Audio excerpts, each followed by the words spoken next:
Oi, gente, tudo bem?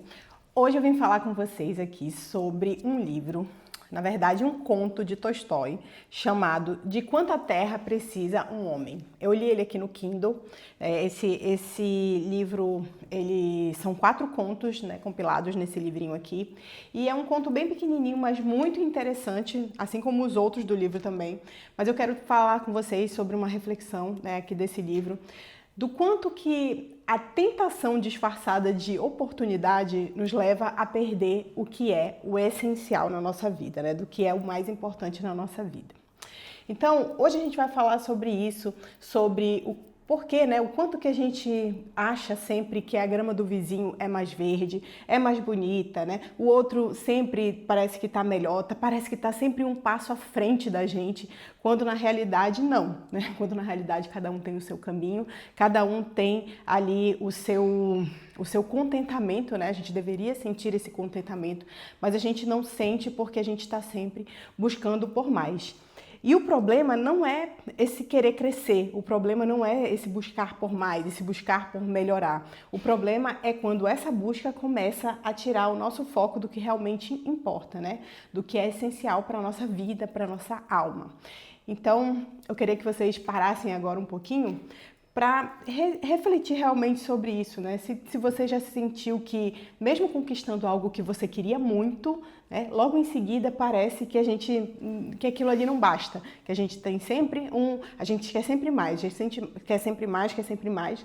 E isso é uma coisa natural do ser humano. A gente não pode também achar que a gente não vai querer nunca mais nada, mas é diferente a gente querer mais e estar, né, em contentamento com aquilo que a gente tem. E é diferente a gente querer mais e estar sempre triste, sempre ali achando que o que a gente tem é pouco. Sempre nesse movimento de escassez dentro da gente, sabe? Bom, eu quero contar um pouquinho a história aqui do conto. Espero não dar muitos spoilers, mas, gente, é um conto aí, é um clássico, né? Então, todo mundo pode ler rapidamente, aí, como eu já falei para vocês. Mas eu vou tentar não dar muito spoiler para que vocês possam ler, né, realmente o conto. Bom, o conto começa com uma conversa de 2 irmãs, onde uma mora no campo e a outra mora na cidade. E essas 2 irmãs estão conversando e estão se gabando, né? Estão cada uma falando assim o quanto é bom morar na cidade, e a outra vai retrucando e dizendo o quanto é bom morar no campo. Elas estão meio que competindo ali. No meio dessa conversa, o marido da irmã que mora no campo está escutando. E nessa escuta, né, ele pensa, né, a irmã, a mulher dele está falando lá as vantagens de morar no campo, não sei o que é tudo muito melhor.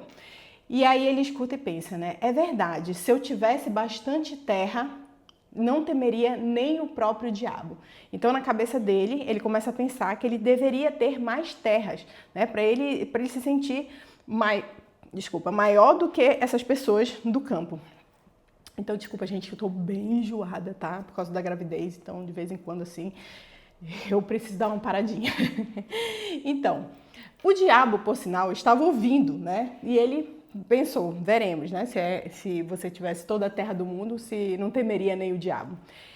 E é isso que eu quero trazer para vocês, o quanto que a gente vive as tentações disfarçadas de oportunidade. Muitas vezes a gente está muito bem, né, na nossa vida, dentro das nossas possibilidades, mas sempre vai ter alguém que vai ter mais, que vai fazer mais, que vai estar à frente da gente, assim como tem gente que está atrás da gente, né? É normal da vida isso, mas a gente pensa que não é assim, que a gente sempre precisa mais, e a nossa vida começa a virar uma corrida de 100 metros, como eu já vi uma pessoa falando, sabe? E a vida não é uma corrida de 100 metros, né? A gente precisa viver ali um pouquinho todo dia, né? A gente precisa viver o nosso presente, a gente precisa viver o nosso agora, com os olhos postos, né, na nossa finalidade, lá na eternidade, naquilo que a gente quer para pro depois daqui, né?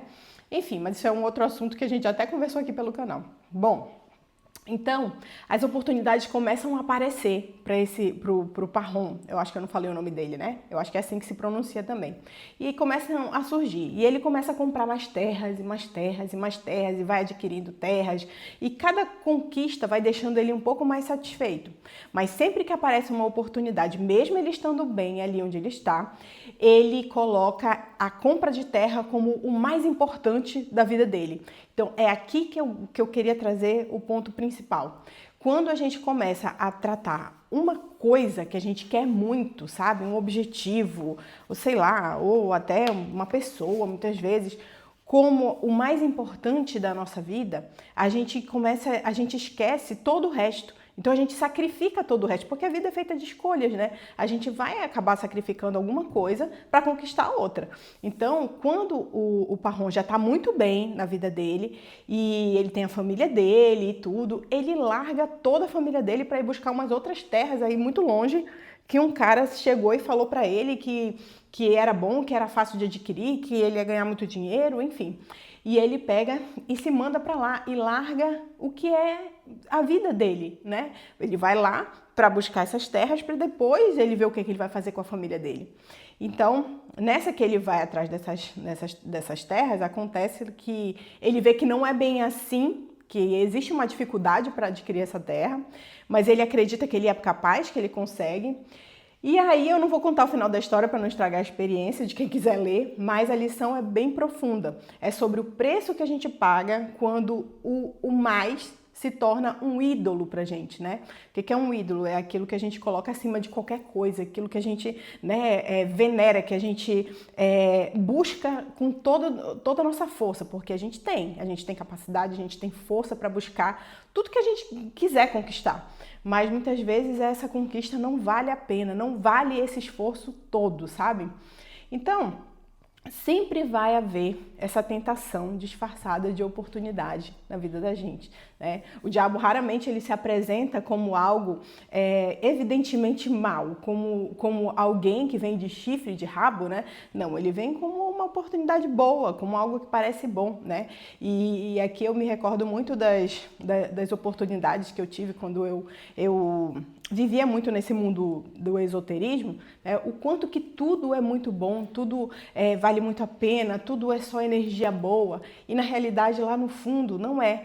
Porque essa semana, inclusive, eu escutei uma pessoa falando que a busca dela pela paz, né? Pela paz da mente dela, pela resolução dos problemas dela, nunca cessava, né? Ela nunca encontrava essa paz, ela era desse meio esotérico também, ela trabalhava com yoga, com um monte de coisa, e essa paz ela nunca encontrava, sabe? Foi quando ela buscou realmente a verdadeira paz, né? Que está em Nosso Senhor Jesus Cristo. Enfim, então vamos lá, né?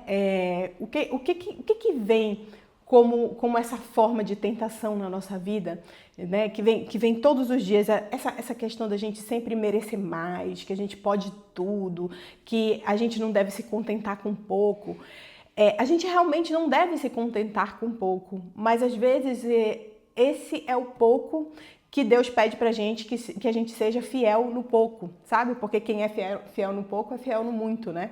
Então, muitas vezes muitas vezes não, sempre a gente precisa ter essa visão, esse discernimento de entender que esse pouco que a gente tem agora é o nosso ponto de partida, né? E a gente vai poder buscar mais, mas isso não pode ser um ídolo na nossa vida, porque se esse mais não vier, não pode ser motivo de descontentamento pela vida que a gente tem, né? Porque tudo que foi nos dado, tudo que a gente tem na nossa realidade é um presente, tudo é graça. Nada na nossa vida veio por nosso merecimento, a verdade é essa, né? Então a gente vê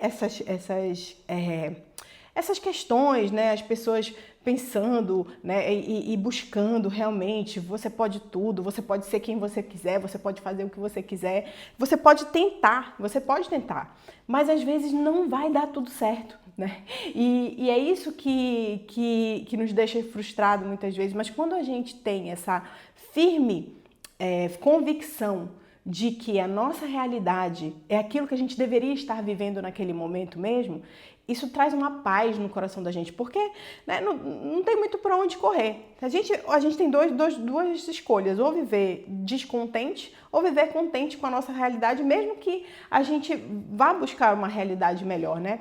Mas como eu disse, nem sempre a gente vai conseguir tudo aquilo que a gente buscou, tudo aquilo que a gente quis. Às vezes os planos, eles são mudados, a rota é mudada, porque os nossos planos, eles são com base simplesmente naquilo que a gente está vendo aqui, né? E os planos de Deus não. Os planos de Deus, ele tem a visão do todo, né? Do nosso passado, do nosso presente e do nosso futuro. E ele sempre quer o nosso bem. Na verdade, ele quer mais o nosso bem do que nós mesmos, né?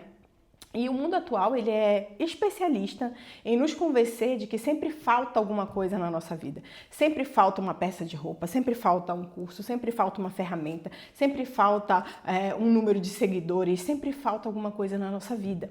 Então a gente precisa tentar olhar para a vida e viver pensando que não falta, sabe? Não falta nada. Ah, não, Cis, mas realmente falta na minha vida. Ok, mas aquilo não pode tirar a tua paz, sabe? A ponto de você viver uma vida descontente, viver uma vida triste, viver uma vida onde você não consegue enxergar dentro da sua realidade algo que seja de bom, sabe? Você vive naquela escassez mental o tempo todo, nessa falta, nessa falta, nessa falta. E isso nos leva, né, a esse consumismo exorbitante aí que a gente tem, né, que tudo está ao nosso dispor, na palma da nossa mão. Então, quantas vezes, né, tem gente que é viciado em rolar o feed, mas tem gente que é viciado em fazer compra e não comprar, vamos dizer assim, né, em colocar ali no carrinho um monte de coisa e não comprar. Por quê? Porque a pessoa, ela se contenta simplesmente com aquele ato de ficar colocando as coisas no carrinho lá do site que ela está querendo comprar, mesmo que ela não tenha dinheiro para comprar isso. Então, muito dessa busca por esse contentamento diariamente na nossa vida é uma perda de tempo. Porque se a pessoa está ali fazendo uma compra que ela não vai comprar, ela está perdendo o tempo dela, né? E tempo é vida na nossa vida. Então, a gente também se compara muito com alguém, né, que a gente nem conhece, que a gente nunca viu, né, e a gente começa a sentir que está atrasada na vida. Eu já passei muito por isso e eu tento me centrar para que isso não seja uma questão na minha vida mais, né? Porque, como eu já disse aqui em outros vídeos, eu já tive muitos sonhos, muitos desejos, ainda tenho, né? Ainda tenho, mas a rota da minha vida mudou. E eu preciso entender que nesse momento isso é o melhor para a minha vida. Que nesse momento o que eu estou vivendo hoje é aquilo que eu nasci para viver, né? Então eu preciso fazer do meu dia de hoje um dia bem vivido, né? Não importando o que será do amanhã, né? A gente está sempre com os olhos na eternidade, mas a gente precisa viver esse dia de hoje sempre pensando, né, no que sempre dando o melhor de nós aqui, né? E ser fiel um pouco, como eu já falei, né? Mas assim, voltando aqui, eu quero falar sobre essa armadilha que o Parrón caiu, que é a promessa de plenitude em algo que, na verdade, nunca vai ser preenchido. Então ele ficava buscando as terras, e no final das contas, ele precisava de pouquíssima terra, e quem lê o conto aí vai descobrir por quê, né? Então, às vezes o que Deus quer na nossa vida é que Ele nos pede essa fidelidade no pouco, sabe? E o mais bonito é que esse pouco, muitas vezes, já é tudo o que a gente precisa cumprir na nossa missão. Então, eu tenho muito essa questão, sabe? De achar que tudo é pouco, de não sentir que eu estou fazendo o suficiente, de não sentir que é o suficiente. Principalmente agora no estado que eu tô, né? Eu tô grávida e eu tô com eu tô muito indisposta, né? E nesse primeiro trimestre é assim mesmo. Mas é uma luta para mim aceitar isso, sabe? Porque eu quero estar fazendo muitas coisas, eu quero estar gravando um monte de vídeo aqui para vocês e eu não estou conseguindo fazer isso, eu não estou conseguindo colocar para frente. Mas é um trabalho diário de reflexão, de no final do dia pensar naquilo que eu fiz, sabe? E de aceitar a realidade como ela é e contentar-se com ela, né? Como eu disse, tudo é graça. Então, se eu tiver a graça de viver mais um dia, é porque eu tenho alguma coisa para fazer nesse dia aqui, né? Nem sempre o pouco é pouco. Às vezes é exatamente o tanto que cabe na nossa alma, né? Sem nós nos perdermos. Porque Deus sabe o que é bom para a nossa vida, né? Deus sabe o que vai nos levar para o que realmente é a nossa felicidade e que Ele muito mais do que nós, sabe, né? Que vai nos levar para essa plenitude, né? E a verdade é que a gente vive uma guerra espiritual dentro de nós mesmos e também uma guerra pela nossa alma, né? O inimigo, ele não precisa nos destruir com grandes pecados, nos colocar a gente, uma vez eu ouvi essa, acho que é uma analogia, que a gente não cai tropeçando na pedra que é grande, né? A gente cai tropeçando na pedra que é pequena. Por quê? Porque a gente não vê. Então, a tentação que vem, né, na nossa vida é justamente dessas pequenas coisas do nosso dia a dia, sabe? Ele só precisa nos distrair com essas promessas demais, né, de que a gente vai ter, de que a gente precisa focar a nossa atenção naquilo ali e a gente vai esquecendo o que é essencial na nossa vida, o que realmente vai levar a gente para a verdadeira felicidade. E quando a gente esquece o que é essencial, a gente fica vulnerável, a gente perde o foco, a clareza, o sentido, né? E aí a gente se torna presa fácil para essas ilusões, que estão o tempo todo sendo sugestionadas aqui através das coisas que estão ao nosso redor, né? Bom, então o Tolstói, ele termina o conto, né, mostrando, como eu já falei, que no fim o homem, ele precisa de muito menos do que ele imagina de terra, né? E talvez a pergunta dele nem seja sobre a terra, né, mas sobre a vida, de quanta vida precisa um homem, né? De quanta vida a gente precisa para viver bem, de quanto de coisas, né? De pessoas, de tudo a gente precisa para viver uma boa vida, né? Então, talvez a resposta ela esteja em cultivar o que a gente já tem, agradecer o que a gente já tem, confiar que o pouco que a gente acha que a gente tem, muitas vezes é muito, né? E nas mãos de Deus, esse pouco, ele sempre vai ser suficiente. Então, eu espero que você tenha gostado um pouco tenha gostado dessa reflexão e espero também que você procure esse livro para ler, esse conto, né? Geralmente ele tá dentro de coletâneas, assim, que tem vários contos do Tolstói e é muito legal, traz muito à nossa mente realmente a reflexão daquilo que importa para a nossa vida. Tá bom? É isso que eu espero para você, que você realmente reflita sobre isso e pare de buscar pare de perder a sua paz por buscar aquilo que muitas vezes não vai te levar para a sua felicidade plena, tá bom? A gente se vê na semana que vem. Beijo!